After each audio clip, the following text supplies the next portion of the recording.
Fridge খুলে দেখছি একটাও সবজি নাই, আর ফ্রিজে দেখছি শুধু পমফ্রেট মাছ 4খানা পড়ে আছে। কি করব? মাকে একটু ফোন করে জিজ্ঞেস করলাম, মা কী করব বলো তো? কিছুই নাই, শুধু 4খানা পমফ্রেট মাছ আছে। মা বলল, তাহলে আজকে পমফ্রেট মাছের ঝালটা বানিয়ে নাও। আমি বললাম, কেমন বানাবো, একটু রেসিপিটা বলে দাও। বলল, মাছগুলোকে ভালো করে একটু ধুয়ে নেবা, নুন হলুদ মাখিয়ে সাইডে রেখে দেবা, এদিকে কড়াইতে তেল গরম করে নেবা ভালো করে, মাছগুলোকে 2 পিঠ ভালো করে লাল করে ভেজে নেবা। ওই তেলে একটু কালো জিরে, শুকনো লঙ্কা, সর্ষে আর পোস্তর পেস্টটা দিয়ে দেবা, দিয়ে ভালো করে একটু তেলের কষিয়ে নেবা। কষানোর পরে অল্প অল্প জল দিয়ে মশলাটাকে ভালো করে একটু কষিয়ে নেবা।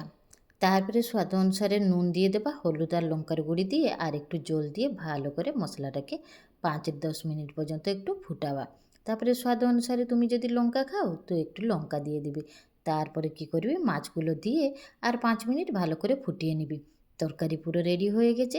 এবার ভাত বেড়ে নিবি, ভাতের সাথে সাইডে একটু মাছের ঝোল আর মাছ নিয়ে খেয়ে নিবি।